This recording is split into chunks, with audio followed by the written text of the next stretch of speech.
welcome to North of the Broad. I'm Robyn Zimmerman, along with Jonathan Haupt, who is Executive Director of this fabulous Pat Conroy Literary Center, where we bring you our show every month. We're excited to share with you a new portrait of Pat Conroy that was just presented to you actually on Sunday, and it's a very unique piece, isn't it? It's right behind us. Yes. So this is a piece of artwork of Pat done by an African-American artist who lives with autism, and his name is Rachard McIntyre. Right. He's up the coast from us in Wilmington, and although he never met Pat, he was very moved by the idea of Pat Conroy and the sorts of things that Pat wrote about.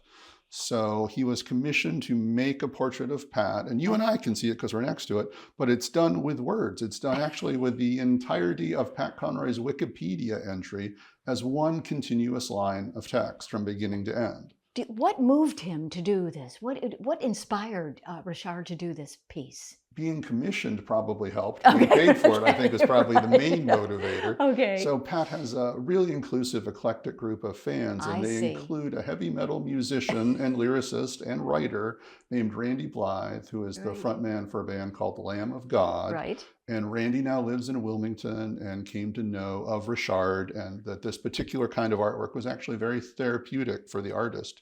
So as a means of honoring Pat Conroy and Rachard and his new home in Wilmington, for that matter, Randy made all of these things happen and then turned around and immediately donated the piece and donated to the Conroy Center. Yes. And what's interesting is you start here, you said it's a Wikipedia explanation or narrative of Pat Conroy. Yes. But it starts here and it goes continuous. You can read it. If you are so motivated, you'll end up at this other shoulder right all here. The way. That is just amazing. I wonder how long it took him to do that. Hours and hours, I'm sure. Right. Yes. Wow.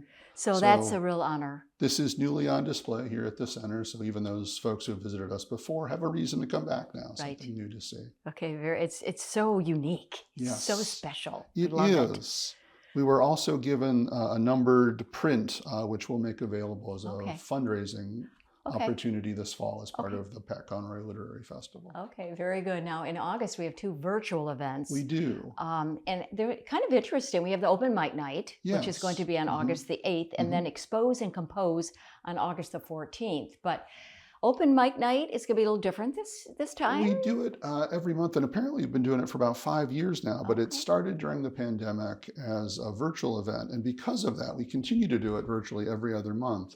But in August, we're hosting a Hilton Head author, Jessica Goody, a poet whose newest book is called The Phoenix, and she'll be our featured author. So she'll close out the show. Leading up to that, local writers of any genre and any level of experience are welcome to register in advance, and they can read for 3 to 5 minutes. Now, I just wondered what happens. Yes. So they read a portion of their piece. Of a poem or a short story or whatever it may be. Right. Yes. And some of our open mic presenters are published and well-known, and others are completely unknown doing this for the first time. And the reason they want to be participating in it is what?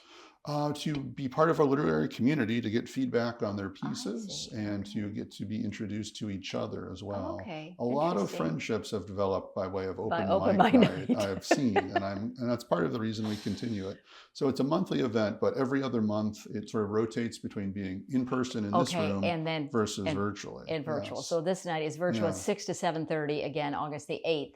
And then on the 14th, Expose and Compose, you take a photograph, which inspires you to start writing. So it's a writing workshop held online for 2 hours, led by Amber Wheeler-Bacon, who we've hosted any number of times, award-winning writer and editor who lives even further up the coast, actually, than a lot of folks we work with. I think she teaches at Coastal Carolina. But she's come up with a writing prompt that works really well for folks who, even if they've never taken a writing workshop before. So the idea is you look at a visual prompt, a photograph, some of which she'll provide, and others participants are invited to bring with them.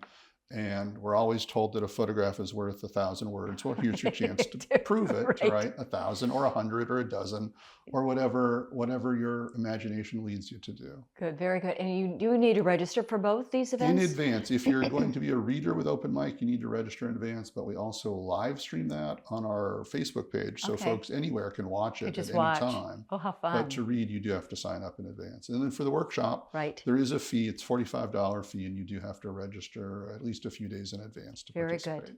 So are you having a good summer? I'm having an amazing summer. Yes, we've been very busy here at this. I'd love to see your Facebook post with your dog. My dog goes everywhere. My dog was profiled in Garden and Gun, and she is more famous. People recognize my dog more than they often do, than me. Jonathan. Yes. Thank you so much, Jonathan. We'll see you next time. And we'll be back with more North of the Broad. Stay tuned.